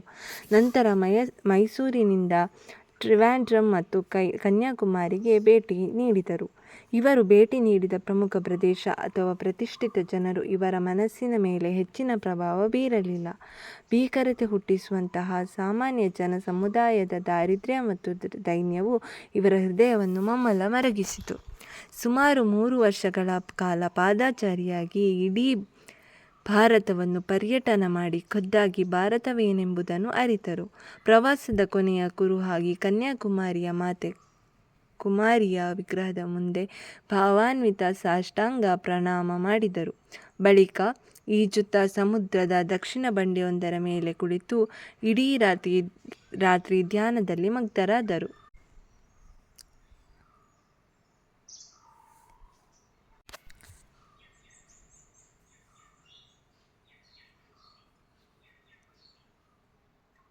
ಪ್ರವಾಸದಿಂದುಂಟಾಗಿದ್ದ ವಿವಿಧ ಅನುಭವದ ದೃಶ್ಯಗಳು ಸುರುಳಿಯಾಗಿ ಮನಚಕ್ಷುವಿನ ಮುಂದೆ ಸುಳಿಯಿತು. ಭಾರತ ದೇಶದ ಆಗಿನ ಅವನತಿಗೆ ಕಾರಣಗಳನ್ನು ಗುರುತಿಸಿ ಪುನರುಜ್ಜೀವನದ ಉಪಾಯಗಳನ್ನು ಅವರು ಇಲ್ಲಿ ಕಂಡುಕೊಂಡರು. ಭಾರತ ದೇಶದ ಭೂತ, ವರ್ತಮಾನ ಹಾಗೂ ಭವಿಷ್ಯವನ್ನು ಕುರಿತು ಚಿಂತಿಸಿದರು. ತಮ್ಮ ಜೀವನದ ಧ್ಯೇಯಕ್ಕೆ ಸರಿಯಾಗಿ ರೂಪ ಕೊಡಲು ಪಾಶ್ಚಾತ್ಯ ರಾಷ್ಟ್ರಗಳಿಗೆ ಹೋಗಿ ಭಾರತೀಯ ದಾರಿದ್ರ್ಯ ನಿರ್ಮೂಲನಕ್ಕೆ ಸಹಾಯವನ್ನು ಕೋರಬೇಕೆಂಬ ದೃಢ ನಿರ್ಧಾರವನ್ನು ಕೈಗೊಂಡರು. ಈ ನಿರ್ಧಾರದಿಂದಲೇ ರಾಮೇಶ್ವರ ಮತ್ತು ಮದುರೈಗಳಿಗೆ ಪ್ರಯಾಣ ಮಾಡಿದರು. ನಂತರ ಮದ್ರಾಸಿಗೆ ಭೇಟಿ ಇತ್ತರು. ಅಲ್ಲಿ ಅಳಸಿಂಗ ಪೆರುಮಾಳ್ ಅವರ ನೇತೃತ್ವದಲ್ಲಿ ಅನೇಕ ಯುವಕರು ಇವರ ಆಗಮನದ ನಿರೀಕ್ಷಣೆಯಲ್ಲೇ ಇದ್ದರು. ವಿವೇಕಾನಂದರು ಚಿಕಾಗೋದಲ್ಲಿ ನಡೆಯಲಿರುವ ವಿಶ್ವ ಧರ್ಮ ಸಮ್ಮೇಳನದಲ್ಲಿ ಭಾಗವಹಿಸಬೇಕೆಂಬ ತಮ್ಮ ಆಕಾಂಕ್ಷೆಯನ್ನು, ಅದಕ್ಕಾಗಿ ಅಮೆರಿಕವನ್ನು ಭೇಟಿ ಮಾಡಬೇಕೆಂದಿರುವುದನ್ನು ಅವರಿಗೆ ಬಹಿರಂಗಪಡಿಸಿದರು. ಅವರ ಪ್ರಯಾಣಕ್ಕಾಗಿ ತರುಣ ಶಿಷ್ಯ ವೃಂದವು ಚಂದ ಎತ್ತಲು ಮುಂದಾಯಿತು. ಆದರೆ ಅವರು ದಿವ್ಯಮಾತೆಯ ಸಂಕಲ್ಪವೇನೆಂದು ಸರಿಯಾಗಿ ತಿಳಿಯದೇ ಇರುವ ಕಾರಣವನ್ನು ಮುಂದೊಡ್ಡಿ ಸಂಗ್ರಹಿಸಿದ ಹಣವನ್ನು ಬಡವರಿಗೆ ದಾನ ಮಾಡಲು ಸೂಚಿಸಿದರು. ಈ ಮಧ್ಯೆ ಶ್ರೀರಾಮಕೃಷ್ಣರು ಸಮುದ್ರದಲ್ಲಿ ನಡೆದು ತನ್ನನ್ನು ಅನುಸರಿಸುವಂತೆ ಸೂಚಿಸಿದ ರೀತಿಯನ್ನು ಸಾಂಕೇತಿಕವಾದ ಕನಸನ್ನು ವಿವೇಕಾನಂದರು ಕಂಡರು. ಇದೇ ಹೊತ್ತಿನಲ್ಲಿ ಶಾರದಾ ದೇವಿಯು ಸಹ ಕನಸಿನಲ್ಲಿ ನರೇಂದ್ರರ ಈ ಯೋಜನೆಗೆ ಶ್ರೀರಾಮಕೃಷ್ಣರು ಸಮ್ಮತಿಸಿದ್ದನ್ನು ಕಂಡರು. ಶ್ರೀಮಾತೆಯವರ ಆಶೀರ್ವಾದ ಮತ್ತು ಅನುಮತಿಗಳ ಮೂಲಕ ಇವರ ಯೋಜನೆಗೆ ಒಪ್ಪಿಗೆ ದೊರಕಿದಂತಾಯಿತು. ಇವರ ತರುಣ ಶಿಷ್ಯರು ಮತ್ತೆ ಅವಶ್ಯವಿದ್ದ ಹಣವನ್ನು ಸಂಗ್ರಹಿಸಲು ಪ್ರಾರಂಭಿಸಿದರು. ಇರುವ ಅಲ್ಪ ಕಾಲಾವಧಿಯಲ್ಲಿಯೇ ಸ್ವಾಮೀಜಿ ಹೈದರಾಬಾದಿಗೆ ಭೇಟಿ ಇತ್ತರು. ಅಮೆರಿಕಾಗೆ ಹೋಗಲು ಸಿದ್ಧತೆ ನಡೆಸುತ್ತಿದ್ದಾಗ ಖೇತ್ರಿ ಮಹಾರಾಜರಿಗೆ ಮಗ ಹುಟ್ಟಿದ ಪ್ರಯುಕ್ತ ಆ ಸಮಾರಂಭದಲ್ಲಿ ಭಾಗವಹಿಸಬೇಕೆಂಬ ಆಕಸ್ಮಿಕ ಆಹ್ವಾನ ಬಂದಿತು. ತಮ್ಮ ಶಿಷ್ಯನ ಆಹ್ವಾನವನ್ನು ತಿರಸ್ಕರಿಸುವಂತಿಲ್ಲ. ಸ್ವಾಮೀಜಿಯವರನ್ನು ಮಹಾರಾಜರು ಬಹಳ ಆದರದಿಂದ ಸ್ವಾಗತಿಸಿದ್ದಲ್ಲದೆ ಅವರ ಪ್ರವಾಸಕ್ಕೆ ಬೇಕಾದ ಯಾವುದೇ ಸಹಾಯವನ್ನು ಮಾಡುವುದಾಗಿ ಆಶ್ವಾಸನೆ ಇತ್ತರು. ಈ ಸಂದರ್ಭದಲ್ಲಿ ಮಹಾರಾಜರ ಸೂಚನೆಯ ಮೇರೆಗೆ ಸ್ವಾಮೀಜಿ ವಿವೇಕಾನಂದ ಎಂಬ ನಾಮಾಂಕಿತವನ್ನು ಉಳಿಸಿಕೊಂಡರು. ಮಹಾರಾಜರು ತಮ್ಮ ಆಪ್ತ ಕಾರ್ಯದರ್ಶಿಯನ್ನು ಸ್ವಾಮೀಜಿಯವರ ಪ್ರವಾಸದ ಸಿದ್ಧತೆಗಳಿಗಾಗಿ ಮತ್ತು ಅವರನ್ನು ಮುಂಬಯಿಯಲ್ಲಿ ಬೀಳ್ಕೊಡಲು ಕಳುಹಿಸಿದರು. ಮೇ 31, 1893ರಂದು ಇವರ ಅಮೆರಿಕಾದ ಪ್ರಯಾಣ ಆರಂಭವಾಯಿತು. ಜಗತ್ತಿನ ವೇದಿಕೆಯ ಮೇಲೆ ಚೈನಾ, ಜಪಾನ್, ಕೆನಡಾ ಮೂಲಕ ಸ್ವಾಮಿ ವಿವೇಕಾನಂದರು ಅಮೆರಿಕಾಗೆ ಪ್ರಯಾಣ ಬೆಳೆಸಿ ಜುಲೈ ಮಧ್ಯದಲ್ಲಿ ಚಿಕಾಗೋವನ್ನು ಸೇರಿದರು. ಬೌದ್ಧ ಸನ್ಯಾಸಿಗಳ ಹಲವು ಮಠಗಳನ್ನು ಕಾನ್ಟೌನ್ನಲ್ಲಿ ನೋಡಿದರು. ಕೈಗಾರಿಕೆಯಲ್ಲಿ ಜಪಾನಿಯರು ಅಭಿವೃದ್ಧಿ ಹೊಂದಿದ ರೀತಿ ಮತ್ತು ಅವರ ಸ್ವಚ್ಛತೆಯನ್ನು ಮೆಚ್ಚುಗೆಯಿಂದ ಗಮನಿಸಿದರು. ಚಿಕಾಗೋವನ್ನು ತಲುಪಿದಾಗ ಅವರು ಪಾಶ್ಚಾತ್ಯ ರಾಷ್ಟ್ರಗಳ ಕಣ್ಣು ಕೋರೈಸುವಂತಹ ಶ್ರೀಮಂತಿಕೆ ಮತ್ತು ಕಲ್ಪನಾ ಶಕ್ತಿಯನ್ನು ಕಂಡು ಮಗುವಿನಂತೆ ತಬ್ಬಿಬ್ಬಾದರು. ಸೆಪ್ಟೆಂಬರ್ ತಿಂಗಳವರೆಗೂ ಸರ್ವಧರ್ಮ ಸಮ್ಮೇಳನ ಸೇರುವುದಿಲ್ಲವೆಂದು, ಪರಿಚಯ ಪತ್ರವಿಲ್ಲದೆ ಯಾರೂ ಪ್ರತಿನಿಧಿಸಲಾಗುವುದಿಲ್ಲವೆಂಬ ಸಂಗತಿ ತಿಳಿದು ನಿರಾಶರಾದರು. ಸ್ವಾಮೀಜಿ ಹತಾಶರಾದರೂ ದೈವ ಸಂಕಲ್ಪ ಅಧೀನರಾಗಿ ಮನಸ್ಸನ್ನು ಗಟ್ಟಿ ಮಾಡಿಕೊಂಡು ಚಿಕಾಗೋಗಿಂತ ಅಲ್ಪ ವೆಚ್ಚದಲ್ಲಿ ನಿರ್ವಹಣೆಗಾಗಿ ಬಾಸ್ಟನ್ನಿಗೆ ಹೊರಟರು. ರೈಲಿನಲ್ಲಿ ಕ್ಯಾಥರಿನ್ ಸ್ಯಾನ್ ಬಾರ್ನ್ ಅವರ ಪರಿಚಯ ಆಕಸ್ಮಿಕವಾಗಿ ಆಯಿತು. ಅವಳು ಸ್ವಾಮೀಜಿಯವರನ್ನು ಬಾಸ್ಟನ್ನಲ್ಲಿ ತನ್ನ ಅತಿಥಿಯಾಗಿರಬೇಕೆಂದು ಆಹ್ವಾನಿಸಿದಳು. ಅವಳ ಮೂಲಕ ಹಾರ್ವರ್ಡ್ ವಿಶ್ವವಿದ್ಯಾನಿಲಯದ ಪ್ರೊಫೆಸರ್ ಜಾನ್ ಹೆನ್ರಿ ರೈಟ್ ಅವರ ಪರಿಚಯವಾಯಿತು. ನಂತರ ಅವರೇ ಸರ್ವಧರ್ಮ ಸಮ್ಮೇಳನದಲ್ಲಿ ಭಾಗವಹಿಸಲು ಅಧ್ಯಕ್ಷರಿಗೆ ನಮ್ಮಲ್ಲಿ ಪಾಂಡಿತ್ಯ ಪಡೆದಿರುವ ಎಲ್ಲ ಪ್ರೊಫೆಸರ್ಗಳನ್ನು ಮೀರಿಸುವಂತಹ ವ್ಯಕ್ತಿ ಎಂದು ಪರಿಚಯ ಪತ್ರದಲ್ಲಿ ಬರೆದುಕೊಟ್ಟರು. ಸರ್ವಧರ್ಮ ಸಮ್ಮೇಳನದ ಪ್ರಾರಂಭವಾಗುವುದಕ್ಕೆ 2 ದಿನಗಳ ಮುಂಚೆಯೇ ಸ್ವಾಮೀಜಿ ಚಿಕಾಗೋಗೆ ಹಿಂತಿರುಗಿದರು. ಪೌರಸ್ತ್ಯ ರಾಷ್ಟ್ರಗಳಿಂದ ಬಂದಂತಹ ಪ್ರತಿನಿಧಿಗಳನ್ನು ಸ್ವಾಗತಿಸಿ ಉಪಚರಿಸುವಂತಹ ಸಮಿತಿಯ ವಿಳಾಸವನ್ನು ಇವರು ಕಳೆದುಕೊಂಡು ಭಯಭ್ರಾಂತರಾದರು. ಆ ರಾತ್ರಿ ಸರಕು ರವಾನೆಯ ಸ್ಥಳದಲ್ಲಿ ಖಾಲಿಯಾಗಿದ್ದ ದೊಡ್ಡ ಪೆಟ್ಟಿಗೆಯೊಂದರಲ್ಲೇ ತಂಗಿದ್ದರು. ಮಾರನೆಯ ಬೆಳಿಗ್ಗೆ ಈ ಕಷ್ಟದಿಂದ ಪಾರಾಗಲು ಯಾರಾದರೂ ಸಹಾಯವನ್ನು ನೀಡಬಹುದೆಂದು ಹುಡುಕಲು ಹೊರಟರು. ಆದರೆ ಅಲ್ಲಿ ವರ್ಣೀಯರಿಗೆ ಅಷ್ಟು ಸುಲಭವಾಗಿ ಸಹಾಯ ಲಭ್ಯವಾಗುವಂತಿರಲಿಲ್ಲ. ನಿಷ್ಪ್ರಯೋಜಕ ಅಲೆತದಿಂದ ಬಳಲಿ ಬೀದಿಯ ಪಕ್ಕದಲ್ಲಿದ್ದ ತಮ್ಮನ್ನು ದೈವ ಇಚ್ಛೆಗೆ ಒಪ್ಪಿಸಿ ಕುಳಿತುಬಿಟ್ಟರು. ಇವರು ಕುಳಿತಿದ್ದ ಸ್ಥಳಕ್ಕೆ ಎದುರಾಗಿ ನವೀನ ಮಾದರಿಯ ಮನೆಯಿಂದ ಓರ್ವ ಸಿರಿವಂತ ಮಹಿಳೆ ಇವರಿದ್ದಲ್ಲಿಗೆ ಬಂದು ಸಹಾಯ ನೀಡಲು ಮುಂದಾದಳು. ಇವಳೇ ಶ್ರೀಮತಿ ಜಾರ್ಜ್ ಡಬ್ಲ್ಯೂ. ಎಲ್. ಮುಂದೆ ಜಾರ್ಜ್ ಡಬ್ಲ್ಯೂ. ಹೇಲ್ ಅವರ ಮನೆಯ ಮುಂದೆ ಸ್ವಾಮೀಜಿಯವರು ಅಮೆರಿಕಾದಲ್ಲಿರುವಾಗೆಲ್ಲ ತಂಗುವ ಸ್ಥಳವಾಯಿತು. ಹೇಲ್ ಕುಟುಂಬದವರು ಇವರಿಗೆ ನಿಷ್ಠಾವಂತ ಶಿಷ್ಯರಾಗಿದ್ದರು. 1893 ಸೆಪ್ಟೆಂಬರ್ 11ರಿಂದ ಸರ್ವಧರ್ಮ ಸಮ್ಮೇಳನವು ಪ್ರಾರಂಭವಾಯಿತು. ಕಲಾ ಸಂಸ್ಥೆಯ ವಿಶಾಲ ಸಭಾಂಗಣದಲ್ಲಿ ಸುಮಾರು 7,000 ಜನರು ಉಪಸ್ಥಿತರಾಗಿದ್ದರು. ಇವರುಗಳು ಬೇರೆ ಬೇರೆ ರಾಷ್ಟ್ರಗಳ ಉತ್ತಮ ಸಂಸ್ಕೃತಿಯ ಪ್ರತಿನಿಧಿಗಳಾಗಿದ್ದರು. ಜಗತ್ತಿನ ಪ್ರತಿಯೊಂದು ಕಡೆಯಿಂದಲೂ ಧರ್ಮದ ಪ್ರತಿನಿಧಿಗಳು ವೇದಿಕೆಯ ಮೇಲೆ ಮಂಡಿಸಿದ್ದರು. ಉತ್ತಮ ಚಿಂತಕರು ತುಂಬಿರುವ ಅಷ್ಟು ದೊಡ್ಡ ಸಭಾಭವನದಲ್ಲಿ ಸ್ವಾಮೀಜಿಗಳು ಎಂದೂ ಉಪನ್ಯಾಸವನ್ನು ನೀಡಿರಲಿಲ್ಲ. ತಮ್ಮ ಸರದಿ ಬಂದಾಗ ಅವರಿಗೆ ಅಂಜಿಕೆಯ ಅನುಭವವಾಯಿತು. ಜ್ಞಾನದ ಅಧಿದೇವತೆ ಸರಸ್ವತಿಯನ್ನು ಮನಸ್ಸಿನಲ್ಲಿಯೇ ಧ್ಯಾನಿಸಿ ನಂತರ ಅಮೆರಿಕಾದ ಸೋದರ ಸೋದರಿಯರೇ ಎಂದು ಸಭೆಯನ್ನು ಕುರಿತು ಸಂಬೋಧಿಸಿದ ಕ್ಷಣವೇ ಅಸಂಖ್ಯಾತ ಜನರಿಂದ 2 ನಿಮಿಷಗಳ ಕಾಲದವರೆಗೂ ಅಭಿನಂದನೆಯ ಕರತಾಡನ ಮೊಳಗು ಕೇಳಿಬಂತು. ಆ 7,000 ಮಂದಿಯೂ ಅರಿಯದೆ ಎದ್ದು ನಿಂತು ಗೌರವವನ್ನು ಅರ್ಪಿಸಿದರು.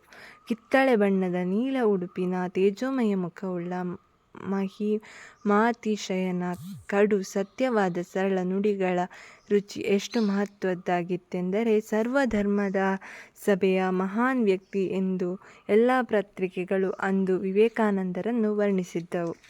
ಭಿಕ್ಷೆಯ ಪಾತ್ರೆ ಹಿಡಿದಿದ್ದ ಓರ್ವ ಸಾಮಾನ್ಯ ಸನ್ಯಾಸಿ ಕ್ಷಣಾರ್ಧದಲ್ಲಿಯೇ ಶ್ರೇಷ್ಠ ವ್ಯಕ್ತಿ ಆದನು.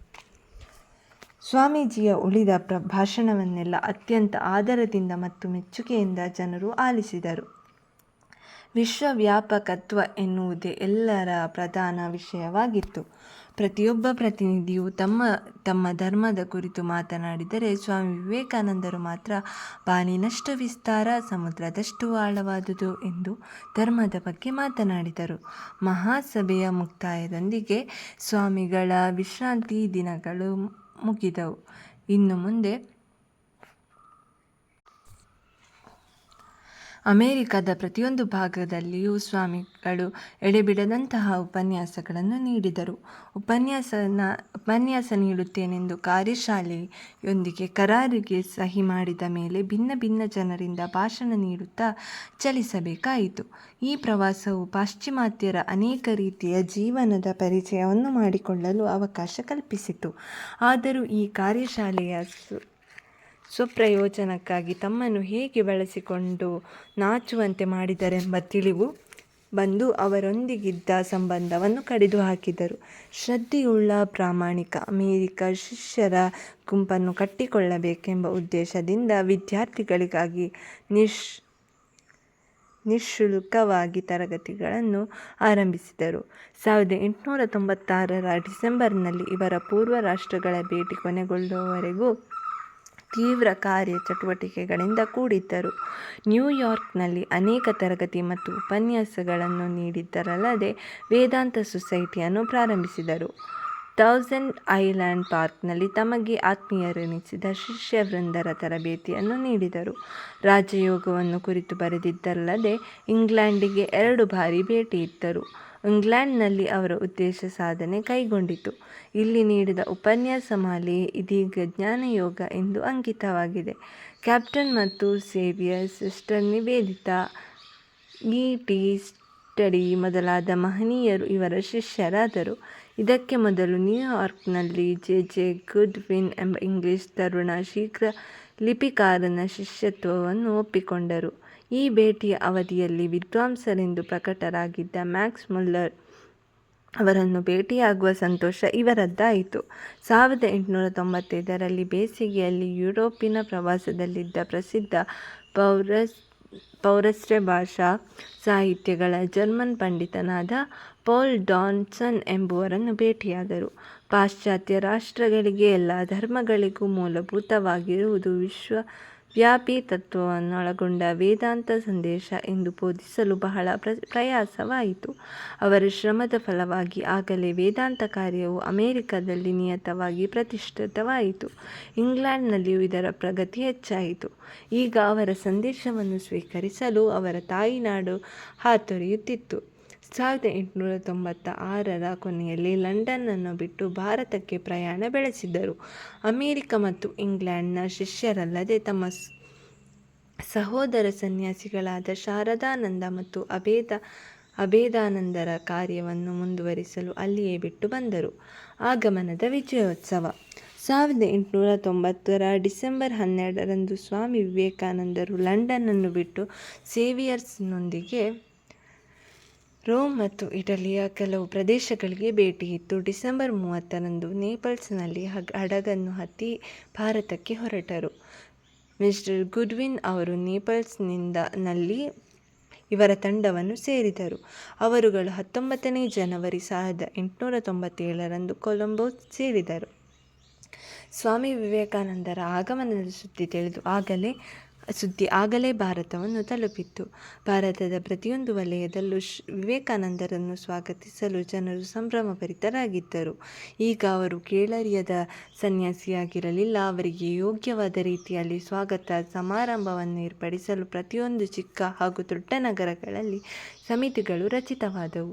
ಸ್ವಾಮೀಜಿಯವರು ಪ್ರತೀಕ್ಷಾವಿಷ್ಟರಾದ ಜನರಿಗೆ ತಮ್ಮ ಸಂದೇಶದ ಮೂಲಕ ರಾಮ, ಶಿವ ಮತ್ತು ಕೃಷ್ಣರ ನಾಡನ್ನು ಪುನಃ ಪ್ರತಿಷ್ಠಾಪಿಸುವ ಶಂಖಧ್ವನಿಯನ್ನು ಮೊಳಗಿಸಿದರು. ಅಲ್ಲದೆ ವೀರ ಚೈತನ್ಯ ಅಮೃತ ಆತ್ಮಕ್ಕೆ ಸಮರಕ್ಕಾಗಿ ಮುನ್ನುಗ್ಗಲು ಕರೆಯಿತ್ತರು. ಅವರು ದಂಡಯಾತ್ರೆ ಹಂಚಿಕೆಯನ್ನು ವಿವರಿಸಿರುವ ಓರ್ವ ಸೇನಾಧಿಪತಿಯಾಗಿದ್ದರು. ಜೀವನಾಧಾರಕ್ಕೆ ಇರಬೇಕಾದ ಶಕ್ತಿ ನಿಮ್ಮಲ್ಲಿ ಎಲ್ಲಿದೆ? ನಿಮ್ಮ ಅಗಾಧವಾದ ಆತ್ಮದಲ್ಲೇ. ಎದ್ದೇಳಿ ಎಂದೇ ಜನಸಮೂಹಕ್ಕೆ ಎಚ್ಚರಿಸುತ್ತಿದ್ದರು ಎಂದು ರೋಮಾರೋಲಾ ಹೇಳಿದ್ದಾರೆ. ಸ್ವಾಮೀಜಿ ಮದ್ರಾಸಿನಲ್ಲಿ 5 ಸಾರ್ವಜನಿಕ ಉಪನ್ಯಾಸಗಳನ್ನು ನೀಡಿದರು. ಅವರು ಪ್ರತಿಯೊಂದು ಮೂಢನಂಬಿಕೆ ಮತ್ತು ದುರ್ಬಲತೆಯನ್ನು ಹೊರದೂಡಿ ನವಭಾರತದ ನಿರ್ಮಾಣ ಮಾಡಬೇಕೆಂದು ಹುರಿದುಂಬಿಸುವ ಕಹಳೆಯ ಕರೆಯಾಗಿತ್ತು. ಸಮಗ್ರ ವಿಶ್ವದ ಆಧ್ಯಾತ್ಮಿಕ ಏಕತೆಯನ್ನು ಬೋಧಿಸುವುದು ನಮ್ಮ ಧರ್ಮ. ಈ ಧರ್ಮವೇ ನಮ್ಮ ರಾಷ್ಟ್ರ ಜೀವನ ಸಂಗೀತದ ಮುಖ್ಯ ಭಾವವಾಗಿದೆ. ಅದು ಬಲಿಷ್ಠವಾಗಿದ್ದರೆ ಉಳಿದೆಲ್ಲವೂ ತಾನಾಗೆ ತಾನೇ ಸರಿ ಹೋಗುತ್ತದೆ ಎಂದು ಒತ್ತಿ ಹೇಳಿದರು. ಅವರು ತಮ್ಮ ರಾಷ್ಟ್ರದ ಜನರ ಪಾಶ್ಚಾತ್ಯ ಅನುಸರಣೆ, ಜಾತಿ ಮತ್ಸರ ಮತ್ತು ಹಳೆಯ ಮೂಢನಂಬಿಕೆಗಳ ಮೊದಲಾದವುಗಳನ್ನು ಕಂಡು ಛೀಮಾರಿ ಹಾಕುವುದನ್ನು ಬಿಡಲಿಲ್ಲ. ಸ್ವಾಮೀಜಿಯವರು ಮದ್ರಾಸಿನಿಂದ ಕಲ್ಕತ್ತಾಗೆ ಹಡಗಿನ ಮೂಲಕ ಫೆಬ್ರವರಿ 20ರಂದು ಬಂದು ಮುಟ್ಟಿದರು. ಅವರಿಗೆ ಹುಟ್ಟೂರು ಅದ್ಭುತ ಸ್ವಾಗತವನ್ನು ನೀಡಿತು. ನಾನಾ ವಿಚಾರದಿಂದ ಅಥವಾ ನುಡಿಯಿಂದ ಅಥವಾ ನಡೆಯಿಂದ ಏನನ್ನಾದರೂ ಸಾಧಿಸಿದ್ದೇ ಆದರೆ, ನಾನು ನುಡಿದ ಮಾತಿನಿಂದ ಜಗತ್ತಿನಲ್ಲಿ ಯಾರಿಗಾದರೂ ಸಹಾಯವಾಗಿದ್ದರೆ ಅದೆಲ್ಲವೂ ನನ್ನ ಗುರುಗಳ ಕೃಪೆಯಿಂದಲೇ ಆಗಿತ್ತು. ಈ ರಾಷ್ಟ್ರ ಉದ್ಧಾರವಾಗಬೇಕಾದರೆ ಅದು ಸಹ ನನ್ನ ಗುರುಗಳ ನಾಮಬಲದಿಂದಲೇ, ನನ್ನಿಂದ ಆಗುವುದಿಲ್ಲ ಎಂದು ಗುರುಗಳಿಗೆ ವಿಶೇಷ ಕೃತಜ್ಞತೆ ಸಲ್ಲಿಸಿದರು.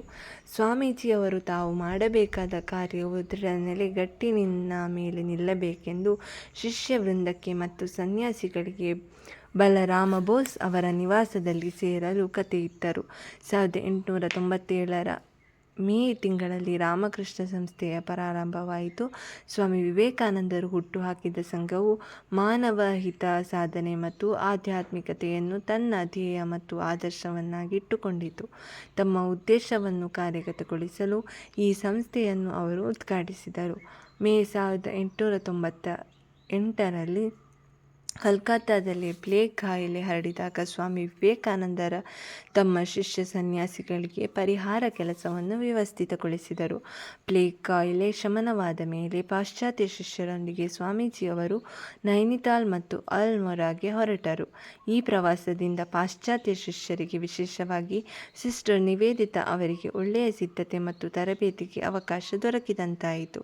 ಈ ಕೆಲವು ಶಿಷ್ಯರೊಂದಿಗೆ ಜೂನ್ 16ರಂದು ಸ್ವಾಮೀಜಿಯವರು ಕಾಶ್ಮೀರಕ್ಕೆ ಹೊರಟರು. ಕಾಶ್ಮೀರದ ಸಂಚಾರ ಸ್ವಾಮೀಜಿಯವರಿಗೆ ಮತ್ತು ಅವರ ಶಿಷ್ಯರಿಗೆ ಅಚ್ಚಳಿಯದ ಅನುಭವವನ್ನು ತಂದುಕೊಟ್ಟಿತು. ಜುಲೈ ತಿಂಗಳ ಕೊನೆಯಲ್ಲಿ ಸ್ವಾಮಿ ವಿವೇಕಾನಂದರು ಸಿಸ್ಟರ್ ನಿವೇದಿತಾ ಅವರೊಂದಿಗೆ ಪವಿತ್ರ ಸ್ಥಳವಾದ ಅಮರನಾಥ್ಗೆ ಹೋಗಿ ಬಂದರು. ನಡೆದುಕೊಂಡು ಬಂದಿರುವ ಸಂಪ್ರದಾಯವನ್ನು ಚಾಚೂ ತಪ್ಪದಂತೆ ಅನುಸರಿಸುತ್ತಾ ತುಂಡುದಟ್ಟಿಯನ್ನು ಧರಿಸಿ ವಿಭೂತಿಯನ್ನು ಲೇಪಿಸಿಕೊಂಡು ಸ್ವಾಮೀಜಿ ಆಗಸ್ಟ್ 2ರಂದು ಅಮರನಾಥ ಗುಹೆಯನ್ನು ಹೊಕ್ಕರು. ಇಡೀ ದೇಹವೇ ಭಾವನೆಯಿಂದ ಕಂಪಿಸುತ್ತಿತ್ತು. ಅತೀಂದ್ರಿಯ ಅನುಭವವಾಯಿತು. ಶಿವನೇ ಮುಂದೆ ಅನುಭವಿಸಿದನಷ್ಟೆಂದೇ ಎಂದು ನುಡಿದರು. ಶ್ರೀನಗರದಿಂದ ಕೆಲವು ಮೈಲುಗಳಾಚೆ ಮಾತೃದೇವಿಯಾದ ಕ್ಷೀರ್ ಭವಾನಿಯ ದೇವಸ್ಥಾನಕ್ಕೆ ಒಬ್ಬರೇ ಹೋದರು. ಇದು ಸಹ ಸ್ವಾಮೀಜಿ ಅವರಿಗೆ ಮರೆಯಲಾಗದಂತಹ ಅನುಭವವನ್ನು ತಂದುಕೊಟ್ಟಿತು. ಮಾತೆಯವರನ್ನು ಮನದಲ್ಲಿ ತುಂಬಿಕೊಂಡು ಉದ್ಗಾರ ಮಾಡಿದರು. ಅವರ ಕವನದಿಂದಲೇ ಉದಾಹರಿಸುವುದಾದರೆ, ಪ್ರತಿಯೊಂದು ನಿಜವಾಯಿತು, ಪ್ರತಿಯೊಂದು ಪದವೂ ಸಹ, ಮತ್ತು ಅದನ್ನು ನಾನು ಸಾಧಿಸಿ ತೋರಿಸಿದ್ದೇನೆ. ಮೃತ್ಯುವಿನ ಆಕಾರವನ್ನು ನಾನು ಆಲಂಘಿಸಿದ್ದೇನೆ. ಅಕ್ಟೋಬರ್ 18ರಂದು ಕಲ್ಕತ್ತಾವನ್ನು ಸೇರಿದಾಗ ಸ್ವಾಮೀಜಿಯವರು ಅನೇಕ ಕಾಯಿಲೆಯಿಂದ ನರಳುತ್ತಿದ್ದರಲ್ಲದೆ ಬಹಳ ನಿಶ್ಶಕ್ತರಾಗಿದ್ದರು. ಆದರೂ ಅವುಗಳನ್ನು ಕಡೆಗಣಿಸಿ ಅನೇಕ ಕಾರ್ಯಗಳಲ್ಲಿ ತೊಡಗಿದರು. ಬೇಲೂರಿನ ಗಂಗಾ ನದಿಯ ಮೇಲೆ ಪಡುವಣ ದಿಕ್ಕಿನಲ್ಲಿ ಕಲ್ಕತ್ತಾದ 5 ಮೈಲು ಆಚೆ ಸ್ವಲ್ಪ ಭೂಮಿಯನ್ನು ತೆಗೆದುಕೊಂಡು ಮಠವನ್ನು ಕಟ್ಟಲು ಪ್ರಾರಂಭಿಸಿದರು. ಅದೇ ಇಂದು ಬೇಲೂರು ಮಠವೆಂದು ಪ್ರಸಿದ್ಧವಾಗಿದೆ. ಇದಕ್ಕಿಂತ ಮುಂಚೆಯೇ ನಿವೇದಿತಾ ಗರ್ಲ್ಸ್ ಸ್ಕೂಲ್ ಪ್ರಾರಂಭವಾಗಿತ್ತು. ಉದ್ಬೋಧನಾ ಎಂಬ ಬಂಗಾಲಿ ಮಾಸಿಕವು ಈ ಅವಧಿಯಲ್ಲೇ ಪ್ರಾರಂಭವಾಯಿತು. ಮಾರ್ಚ್ 1899ರಲ್ಲಿ ಮಾಯಾವತಿಯಲ್ಲಿ ಆಲ್ಮೋರಾ ಅದ್ವೈತ ಆಶ್ರಮವನ್ನು ಆರಂಭಿಸುವುದರ ಮೂಲಕ ಹಿಮಾಲಯದಲ್ಲಿ ಮಠವನ್ನು ಸ್ಥಾಪಿಸುವ ಸ್ವಾಮೀಜಿಯವರ ಕನಸನ್ನು ಸೇವಿಯರ್ ದಂಪತಿಗಳು ನನಸು ಮಾಡಿದರು. ಪ್ರಬುದ್ಧ ಭಾರತ ಎಂಬ ಇಂಗ್ಲಿಷ್ ಮಾಸಿಕ ಇದಕ್ಕಿಂತ ಮೊದಲು ಮದ್ರಾಸ್ನಲ್ಲಿ ಪ್ರಕಟವಾಗಿತ್ತು. ಆದರೆ 1898ರಲ್ಲಿ ಆ ಮಾಸಿಕದ ಸಂಪಾದಕರ ಅಕಾಲ ಮರಣದಿಂದ ಆ ತಿಂಗಳ ಸಂಚಿಕೆ ಮಾತ್ರ ಹೊರಬರಲಿಲ್ಲ. ಆಲ್ಮೋರಾದಲ್ಲಿ ಸ್ವಾಮಿ ವಿವೇಕಾನಂದರ ಶಿಷ್ಯರಾದ ಸ್ವಾಮಿ ಸ್ವರೂಪಾನಂದರ ಸಂಪಾದಕತ್ವದಲ್ಲಿ ಆ ಮಾಸಿಕವು ಪುನರಾರಂಭವಾಯಿತು. ಅನಂತರ ಅದನ್ನು ಮಾಯಾವತಿಯ ಅದ್ವೈತ ಆಶ್ರಮಕ್ಕೆ ವರ್ಗಾಯಿಸಿದರು. ಈ ಅವಧಿಯಲ್ಲೇ ಸ್ವಾಮೀಜಿಯವರು ಮಠದ ಸನ್ಯಾಸಿಗಳನ್ನು, ಬ್ರಹ್ಮಚಾರಿಗಳನ್ನು ತೀವ್ರ ಆಧ್ಯಾತ್ಮಿಕ ಜೀವನ ಮತ್ತು ಸೇವಾ ಪ್ರವೃತ್ತಿಯೆಡೆಗೆ ಆಕರ್ಷಿತವಾಗುವಂತೆ ಸತತವಾಗಿ ಪ್ರೇರೇಪಿಸಿದರು. ಏಕೆಂದರೆ ನಾವು ತಮ್ಮ ವಿಮೋಚನೆಯನ್ನು ಸಾಧಿಸಬೇಕು, ಅಲ್ಲದೆ ಅವರು ಆತ್ಮನೋ ಮೋಕ್ಷಾರ್ಥಂ ಜಗದ್ಹಿತಾಯ ಚ ಎಂದಿದ್ದಾರೆ. ಆದರೆ ಈ ವೇಳೆಗಾಗಲೇ ಸ್ವಾಮೀಜಿಯವರ ಆರೋಗ್ಯ ಬಹಳ ಕೆಟ್ಟಿತ್ತು. ಪಶ್ಚಿಮಕ್ಕೆ ಮತ್ತೊಮ್ಮೆ ಭೇಟಿ ನೀಡಬೇಕೆಂಬ ಅವರ ಹವಣಿಕೆಯನ್ನು ಇದರಿಂದಲಾದರೂ ಆರೋಗ್ಯಕ್ಕೆ ಉತ್ತಮವಾಗಬೇಕೆಂದು ತರುಣ ಸನ್ಯಾಸಿಗಳು ಸ್ವಾಗತಿಸಿದರು. ಮತ್ತೊಮ್ಮೆ ವಿದೇಶಕ್ಕೆ ಸಿಸ್ಟರ್ ನಿವೇದಿತಾ ಮತ್ತು ಸ್ವಾಮಿ ತುರಿಯಾನಂದ ಅವರನ್ನು ಜೊತೆಗೂಡಿ ಸ್ವಾಮಿ ವಿವೇಕಾನಂದರು ಜೂನ್ 20, 1899 ಭಾರತವನ್ನು ಬಿಟ್ಟು ಪ್ರವಾಸ ಹೊರಟರು. ಇವರಿಬ್ಬರಿಗೂ ಸ್ವಾಮೀಜಿ ಅವರೊಡನೆ ಪ್ರವಾಸವು ಒಳ್ಳೆಯ ಶಿಕ್ಷಣವನ್ನು ತಂದುಕೊಟ್ಟಿತು. ಸಿಸ್ಟರ್ ನಿವೇದಿತಾ ಈ ರೀತಿ ಬರೆದಿದ್ದಾರೆ: ಕಣ್ಣಿಗೆ ಕಟ್ಟುವಂತಹ ಕಥೆಗಳ ಪ್ರಭಾವ ಪ್ರಾರಂಭದಿಂದ ಕೊನೆಯವರೆಗೂ ಹರಿಯಿತು. ಹೊಚ್ಚ ಸತ್ಯ ನುಡಿಯ ಮತ್ತು ಸ್ಫೂರ್ತಿಯ ಮಿಂಚು ವಾಕ್ಶಕ್ತಿಯ ಅಸಾಧಾರಣತೆಗೆ ನಿರೀಕ್ಷೆಯನ್ನು ಮೀರಿ ಯಾವ ಗಳಿಗೆಯಲ್ಲಿ ಬೇಕಾದರೂ ಮಿಂಚಿ ಬಿಡುತ್ತಿತ್ತು. ಮದ್ರಾಸ್, ಕೊಲಂಬೋ, ಏಡನ್ ಮತ್ತು ಮಾರ್ಸೆಲ್ಸಿನಿಂದ ಹಡಗು ಜುಲೈ 31 ಲಂಡನ್ ಸೇರಿತು. ಈ ಪ್ರವಾಸ ಸ್ವಾಮೀಜಿಯವರ ಆರೋಗ್ಯವನ್ನು ಉತ್ತಮಪಡಿಸಿತು. ಲಂಡನ್ನಲ್ಲಿ 2 ವಾರ ತಂಗಿದ್ದು ನ್ಯೂಯಾರ್ಕಿಗೆ ಪ್ರಯಾಣ ಬೆಳೆಸಿದರು. ನ್ಯೂಯಾರ್ಕಿಗೆ ಹೋದ ತಕ್ಷಣ ಸ್ವಾಮೀಜಿಯವರು ಲಗೆಟ್ ಮತ್ತು ಅವರ ಮನೆಯವರೊಂದಿಗೆ ಹಡ್ಸನ್ ನದಿಯ ತೀರದಲ್ಲಿರುವ ಅವರ ಸುಂದರವಾದ ಮನೆ ರಿಡ್ಜ್ಲಿ ಮೇನರ್ ಅಲ್ಲಿ ನವೆಂಬರ್ 5 ಏಕಾಂತದಲ್ಲಿ ಕಳೆದರು. ಅಲ್ಲಿಂದ ಸ್ವಾಮೀಜಿಯವರು ಪಶ್ಚಿಮ ತೀರದ ಲಾಸ್ ಏಂಜಲೀಸ್, ಓಕ್ಲ್ಯಾಂಡ್, ಸ್ಯಾನ್ ಫ್ರಾನ್ಸಿಸ್ಕೋಗಳಿಗೆ ಭೇಟಿ ಇತ್ತರಲ್ಲದೆ ಚಿಕಾಗೋ ಮತ್ತು ಡೆಟ್ರಾಯ್ಟ್ ಅಲ್ಪಾವಧಿಗೆ ಭೇಟಿ ನೀಡಿದರು. ಪೂರ್ವ ಮತ್ತು ಪಶ್ಚಿಮ ರಾಷ್ಟ್ರಗಳ ಪರಸ್ಪರ ಒಡನಾಟ ಮತ್ತು ಒತ್ತಾಸೆಯು ಏರ್ಪಡಬೇಕೆಂಬ ಮನವರಿಕೆ ಇನ್ನೂ ದೃಢವಾಯಿತು. ಪಶ್ಚಿಮ ರಾಷ್ಟ್ರಗಳ ಕೇವಲ ಐಹಿಕ ಭೋಗದ ಮೆರುಗು ಅವರನ್ನು ಬೆರಗುಗೊಳಿಸಲಾರದು. ಹಾಗೆಯೇ ಭಾರತದ ಆಧ್ಯಾತ್ಮಿಕತೆಯ ಪಾಶ್ಚಾತ್ಯವು ತನ್ನ ಸಾಮಾಜಿಕ ಮತ್ತು ಆರ್ಥಿಕ ನ್ಯೂನತೆಗಳನ್ನು ಮುಚ್ಚಿಡಲಾರದು.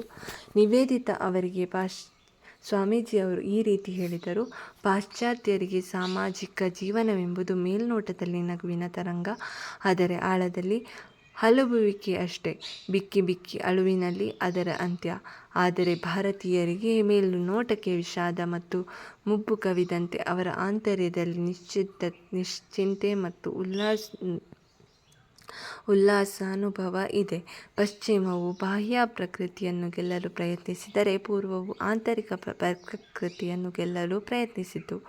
ಈಗ ಪೂರ್ವ ಮತ್ತು ಪಾಶ್ಚಾತ್ಯ ರಾಷ್ಟ್ರಗಳು ಇಬ್ಬರ ಒಳಿತಿಗಾಗಿಯೇ ಜೊತೆಗೂಡಿಯೇ ಒಬ್ಬರಿಗೊಬ್ಬ ವಿಶೇಷ ಗುಣವನ್ನು ಹಾಳು ಮಾಡದೆ ಕಾರ್ಯಪ್ರವೃತ್ತರಾಗಬೇಕಾಗಿದೆ. ಪಶ್ಚಿಮ ರಾಷ್ಟ್ರ ಪೂರ್ವದಿಂದ ಅರಿಯಬೇಕಾಗಿದೆ. ಈ ಇಬ್ಬರ ಆದರ್ಶ ಧ್ಯೇಯದ ಬೆಸುಗೆಯಿಂದ ಒಳ್ಳೆಯ ಭವಿಷ್ಯವನ್ನು ರೂಪಿಸಬೇಕಾಗಿದೆ. ಆಗ ಪೂರ್ವ ಪಶ್ಚಿಮ ಎನ್ನದೆ ಮಾನವತ್ವ ಎಂಬುದು ಉಳಿಯುತ್ತದೆ. ಈ ಅವಧಿಯಲ್ಲಿ ಮುಖ್ಯ ಘಟನೆ ಎಂದರೆ ಕ್ಯಾಲಿಫೋರ್ನಿಯಾದಿಂದ ಉತ್ತರದೆಡೆಯಲ್ಲಿ ಸ್ವಾಮಿ ತುರಿಯಾನಂದ ನೇತೃತ್ವದಲ್ಲಿ ಶಾಂತಿಧಾಮವನ್ನು ಆರಂಭಿಸಿದ್ದು, ಸ್ಯಾನ್ ಫ್ರಾನ್ಸಿಸ್ಕೋದಲ್ಲಿ ವೇದಾಂತ ಕೇಂದ್ರವನ್ನು ಉದ್ಘಾಟಿಸಿದರು. ಈ ಸಮಯದಲ್ಲಿ ಆ ರಾಷ್ಟ್ರದ ಪಶ್ಚಿಮ ನಗರದಲ್ಲಿ ಉಪನ್ಯಾಸಕರನ್ನು ನೀಡಿದರು ಮತ್ತು ಅಂತ್ಯವು ಸಮೀಪಿಸಿರುವುದು ಸ್ವಾಮೀಜಿಯವರಿಗೆ ದಿನೇ ದಿನೇ ಸ್ಪಷ್ಟವಾಗುತ್ತಾ ಬಂತು. ಪ್ರಶಾಂತವಾದ ಬಂದರಿನ ಸಮೀಪ ತನ್ನ ಹಡಗು ಸಾಗುತ್ತಿದೆ. ಅಲ್ಲಿಂದ ಅದನ್ನು ಮುಂದೆ ತಳ್ಳಲು ಸಾಧ್ಯವಾಗದ ರೀತಿಯಲ್ಲಿದೆ ಎಂದು ಸ್ವಾಮೀಜಿ ಕುಮಾರಿ ಮೇಕ್ಲಾಡ್ ಅವರಿಗೆ ಬರೆದಿದ್ದಾರೆ. ಸಾರ್ವತ್ರಿಕ ಮೇಳ ಯೂನಿವರ್ಸಲ್ ಎಕ್ಸ್ಪೋಸಿಷನ್ ಸಂದರ್ಭದಲ್ಲಿ 1900 ಆಗಸ್ಟ್ 1 ಜರುಗುವ ಧರ್ಮ ಸಮ್ಮೇಳನಕ್ಕೆ ಭಾಗವಹಿಸಲು ಸ್ವಾಮಿ ವಿವೇಕಾನಂದರು ಪ್ಯಾರಿಸ್ಗೆ ಬಂದರು. ಕಾನ್ಸ್ಟ್ಯಾಂಟಿನೋಪಲ್ಗೆ ಹೋಗುವುದಕ್ಕೆ ಮುನ್ನ ಸ್ವಾಮೀಜಿ ಕೆಲವು ಸ್ನೇಹಿತರೊಂದಿಗೆ ಅಕ್ಟೋಬರ್ ತಿಂಗಳಿನಲ್ಲಿ ಪ್ಯಾರಿಸ್ನನ್ನು ಬಿಟ್ಟು ಹಂಗೇರಿ, ರುಮೇನಿಯಾ, ಸರ್ ಮತ್ತು ಬಲ್ಗೇರಿಯಾ ಭೇಟಿ ಇಟ್ಟರು. ನಂತರ ಅಥೆನ್ಸ್ ಮತ್ತು ಕೈರೋಗೆ ಹೋದರು. ಸ್ವಾಮೀಜಿ ಕೈರೋನಲ್ಲಿ ಇದ್ದಾಗ ಮರುಕ್ಷಣವೇ ಭಾರತಕ್ಕೆ ಹಿಂತಿರುಗಬೇಕೆಂದು ಚಡಪಡಿಸಿದರು. ಇವರಿಗೆ ಕ್ಯಾಪ್ಟನ್ ಸೇವಿಯರ್ನ ಮರಣದ ಪೂರ್ವ ಸೂಚನೆಯಾಗಿತ್ತು. ಮುನ್ಸೂಚನೆಯನ್ನೇ ನೀಡದೆ ಸ್ವಾಮೀಜಿ ಡಿಸೆಂಬರ್ 9, 1990ರಂದು ಬೇಲೂರು ಮಠದಕ್ಕೆ ಮೊದಲ ಹಡಗಿನಲ್ಲೇ ಬಂದು ಸೇರಿದರು. ಇವರ ಆಗಮನ ತರುಣ ಸನ್ಯಾಸಿಗಳಿಗೆ, ಶಿಷ್ಯರಿಗೂ ಆಶ್ಚರ್ಯಕರವಾಗಿಯೂ ಆಹ್ಲಾದಕರವಾಗಿಯೂ ಆಗಿತ್ತು. ಎಲ್ಲರೂ ಅತ್ಯಂತ ಸಂತೋಷಗೊಂಡರು. ಪಯಣದ ಅಂತ್ಯ. ಅಕ್ಟೋಬರ್ 28ರಂದು ಕ್ಯಾಪ್ಟನ್ ಸೇವಿಯರ್ ಅವರ ನಿಧನದ ವಾರ್ತೆಯು ತಿಳಿದು ಬಂದ ತಕ್ಷಣ ಸ್ವಾಮೀಜಿಯವರು ಮಾಯಾವತಿಗೆ ಶ್ರೀಮತಿ ಸೇವಿಯರ್ ಅವರನ್ನು ಸಂತೈಸುವುದಕ್ಕಾಗಿ ಹೊರಟರು. 1901 ಜನವರಿ 3ರಂದು ಆ ಊರನ್ನು ಸೇರಿ 2 ವಾರಗಳ ಕಾಲ ಅಲ್ಲಿಯೇ ತಂಗಿದ್ದರು. ಅದ್ವೈತಕ್ಕಾಗಿ ನಿವೇದಿಸಿರುವ ಹಿಮಾಲಯದ ಆಶ್ರಮದ ಭವ್ಯ ದೃಶ್ಯ ಇವರನ್ನು ಸಂತೋಷಗೊಳಿಸಿತು. ಮೊದಲೇ ಅಸ್ವಸ್ಥರಾಗಿದ್ದ ಅವರು ಶೀತಬಾಧೆಯಿಂದ ಪೀಡಿತರಾದರು. ಆದರೂ ಅದನ್ನು ಲೆಕ್ಕಿಸದೆ ನಿಶ್ಚಿಂತರಾಗಿ ಆನಂದದಿಂದ ಕಾಡಿನಲ್ಲಿ ಮತ್ತು ಅಲ್ಲಿದ್ದ ಸರೋವರದ ದಂಡೆಯಲ್ಲಿ ಸಂತೋಷದಿಂದ ಅಡ್ಡಾಡಿದರು. ಅಲ್ಲಿಂದ ಬೇಲೂರಿಗೆ ಹಿಂತಿರುಗಿ 7 ವಾರಗಳ ಕಾಲ ಮಠದಲ್ಲಿ ತಂಗಿದ್ದು ನಂತರ ಅಸ್ಸಾಂ ಮತ್ತು ಪೂರ್ವ ಬಂಗಾಳಕ್ಕೆ ಹೊರಟರು. ಪುಣ್ಯಕ್ಷೇತ್ರಗಳಿಗೆ ಭೇಟಿ ನೀಡಬೇಕೆಂಬ ತಮ್ಮ ಅಭಿಲಾಷೆಯನ್ನು ಸ್ವಾಮೀಜಿಯವರ ತಾಯಿ ತಿಳಿಸಿದಾಗ ಸ್ವಾಮೀಜಿ ಅವರೊಂದಿಗೆ ಹೊರಟರು. ಇದು ಹಿಂದೂ ದೇಶವಾದ ವಿಧವೆಯ ಮಹತ್ತರವಾದ ಆಸೆ. ನನ್ನ ಕುಟುಂಬದವರಿಗೆ ಸದಾ ಆತಂಕ, ದುಃಖವನ್ನು ನೀಡಿರುವೆ. ಈಗ ನಾನು ಅಮ್ಮನ ಒಂದು ಅಭಿಲಾಷೆಯನ್ನು ಈಡೇರಿಸಲು ಪ್ರಯತ್ನಿಸುತ್ತಿದ್ದೇನೆ ಎಂದು ಶ್ರೀಮತಿ ಬುಲ್ ಅವರಿಗೆ ಸ್ವಾಮಿ ವಿವೇಕಾನಂದರು ಬರೆದಿದ್ದಾರೆ. ತಮ್ಮ ಪ್ರವಾಸದಲ್ಲಿ ನಾಗಾಲ್ಬಂದ್, ಕಾಮಖ್ಯಾನ್ ಮತ್ತು ಶಿಲ್ಲಾಂಗ್ಗಳಿಗೆ ಭೇಟಿ ಇತ್ತು. ಢಾಕಾ ಮತ್ತು ಶಿಲ್ಲಾಂಗ್ನಲ್ಲಿ ಕೆಲವು ಉಪನ್ಯಾಸಗಳನ್ನು ನೀಡಿ 1901ರ ಮೇ 2ನೇ ವಾರದಲ್ಲಿ ಬೇಲೂರು ಮಠಕ್ಕೆ ಹಿಂತಿರುಗಿದರು. ಮಠದಲ್ಲಿ ಯಾವುದನ್ನು ಹಚ್ಚಿಕೊಳ್ಳದ ರೀತಿಯಲ್ಲಿ ಜೀವನ ನಡೆಸಬೇಕೆಂದು ಪ್ರಯತ್ನಿಸಿದರು. ಅನೇಕ ವೇಳೆ ತುಂಡು ದಟ್ಟಿಯನ್ನೇ ಧರಿಸಿಕೊಂಡು ಮಠದ ಸುತ್ತಲೂ ಓಡಾಡುತ್ತಾ ಅಥವಾ ಅಡಿಗೆ ಮಾಡುತ್ತಿರುವುದನ್ನು ವೀಕ್ಷಿಸುತ್ತಾ, ಇಲ್ಲವೇ ಸನ್ಯಾಸಿಗಳೊಂದಿಗೆ ಭಕ್ತಿಗೀತೆಗಳನ್ನು ಹಾಡುತ್ತಾ ಇದ್ದರು. ಕೆಲವೊಮ್ಮೆ ಅತಿಥಿ ಅಭ್ಯಾಗತರಿಗೆ ಆಧ್ಯಾತ್ಮಿಕ ವಿಷಯಗಳನ್ನು ಕುರಿತು ಉಪದೇಶ ನೀಡುತ್ತಿದ್ದರು. ಉಳಿದ ವೇಳೆಯಲ್ಲಿ ತಮ್ಮ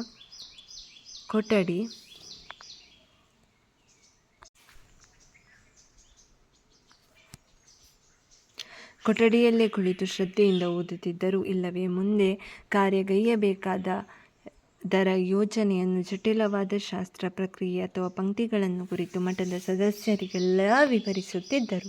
ತಮ್ಮ ಹೆಸರಿನಲ್ಲಿದ್ದ ಆಸ್ತಿಯನ್ನೆಲ್ಲ ಬೇಲೂರು ಮಠದ ಸಹಸೋದರ ಶಿಷ್ಯರ ಹೆಸರಿಗೆ ಕಾನೂನುಬದ್ಧ ಪತ್ರವನ್ನು ಬರೆದು ಎಲ್ಲ ಔಪಚಾರಿಕ ಕರ್ತವ್ಯಗಳಿಂದ ಬಿಡುಗಡೆಯನ್ನು ಹೊಂದಿದರು.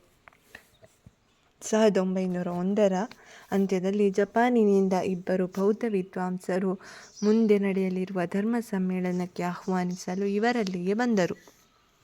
ಆದರೆ ಸ್ವಾಮಿ ವಿವೇಕಾನಂದರು ಆಹ್ವಾನವನ್ನು ಸ್ವೀಕರಿಸಲಾಗದೆ ಅವರೊಂದಿಗೆ ಗಯಾಕ್ಕೆ ಮಾತ್ರ ಹೋದರು. ಅಲ್ಲಿಂದ ವಾರಣಾಸಿಗೆ ತೆರಳಿದರು. ಅವರಲ್ಲಿ ಇವರ ಸಂದೇಶದಿಂದ ಸ್ಫೂರ್ತಿ ಹೊಂದಿದ ಕೆಲವು ತರುಣರು ಬಡವರಿಗೆ ಮತ್ತು ಅಗತ್ಯದವರಿಗೆ ಸಹಾಯ ಮಾಡುತ್ತಿರುವುದನ್ನು ಕಂಡು ಸಂತೋಷಪಟ್ಟರು. ಇದು ಮುಂದೆ ರಾಮಕೃಷ್ಣ ಮಿಷನ್ನ ಸೇವಾಗೃಹಕ್ಕೆ ಕೇಂದ್ರವಾಯಿತು. ತಮ್ಮ ಅವಸಾನವು ಸಮೀಪಿಸುತ್ತಿದೆ ಎಂಬುದನ್ನು ಸ್ವಾಮೀಜಿ ಅರಿತರು. ಕೊನೆಯ ದಿನಗಳ ಇವರ ಕಾರ್ಯವೆಲ್ಲವೂ ವಿಚಾರಪೂರ್ವಕವಾಗಿತ್ತಲ್ಲದೆ ಅರ್ಥಗರ್ಭಿತವಾಗಿತ್ತು.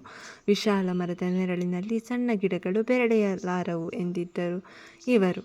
ಜುಲೈ 4, 1902ರಂದು ಬೆಳಗ್ಗೆ 8ರಿಂದ 11ರವರೆಗೆ ವಾಡಿಕೆಗಿಂತಲೂ ಅಪರೂಪವಾಗಿ ಧ್ಯಾನಸ್ಥರಾಗಿದ್ದರು. ನಂತರ ಮಧ್ಯಾಹ್ನ ಸ್ವಾಮಿ ಜಿ ಪ್ರೇಮಾನಂದ ಅವರೊಂದಿಗೆ ವಿಹರಿಸುತ್ತಿರುವಾಗ ಅವರಿಗೆ ವೇದಾಂತದ ಶಾಲೆಯನ್ನು ಪ್ರಾರಂಭಿಸಬೇಕೆಂಬ ತಮ್ಮ ಯೋಜನೆಯನ್ನು ವಿವರಿಸಿದರು. ಸಂಜೆ ಮತ್ತೆ ಬಂದು 1 ಗಂಟೆಗಳ ಕಾಲ ಧ್ಯಾನಸ್ಥರಾಗಿಯೇ ತಮ್ಮ ಕೊಠಡಿಯಲ್ಲೇ ಕಳೆದು ಮಲಗಿ 2 ಬಾರಿ ನಿಡಿದಾದ ಉಸಿರನ್ನು ಎಳೆದು ಚಿರಶಾಂತಿಯನ್ನು ಪಡೆದರು. ಸ್ವಾಮಿ ವಿವೇಕಾನಂದರು ತಮ್ಮ ಶರೀರವನ್ನು ತ್ಯಜಿಸಿದ್ದರೂ ಸಹ 1892ರಲ್ಲಿ ಎರಿಕ್ ಹ್ಯಾಮಂಡ್ರಿಗೆ ಹೇಳಿದ್ದ ಮಾತುಗಳು ಶಾಶ್ವತ ಸ್ಫೂರ್ತಿಯಾಗಿ ಪ್ರತಿಯೊಬ್ಬರಿಗೂ ಭರವಸೆಯನ್ನು ಮೂಡಿಸುತ್ತವೆ. ಹರಿದು ಅರಿವೆಯನ್ನು ಎಸೆಯುವಂತಹ ಈ ದೇಹವನ್ನು ಒಗೆದು ಇದರಿಂದ ನಿರ್ಗಮಿಸುವುದು ನನಗೇನು ಒಳ್ಳೆಯದು. ಆದರೆ ನಾನು ಕೆಲಸವನ್ನು ನಿಲ್ಲಿಸುವುದಿಲ್ಲ. ನಾನು ಎಲ್ಲರೆಡೆಯೂ ಜನರನ್ನು ಪ್ರೀತಿಸುತ್ತೇನೆ. ಎಲ್ಲಿಯ ತನಕ ಅವರಿಗೆ ತಾವುಗಳು ದೇವರಿಂದ ಅಭಿನ್ನರೆಂದು ಅರಿವಾಗುತ್ತಿರುವುದು ಅಲ್ಲಿಯ ತನಕ. ಈ ವಿಡಿಯೋವನ್ನು ಇಲ್ಲಿಯವರೆಗೂ ವೀಕ್ಷಿಸಿದ್ದಕ್ಕಾಗಿ ನಿಮಗೆಲ್ಲರಿಗೂ ತುಂಬ ಹೃದಯದ ಧನ್ಯವಾದಗಳು.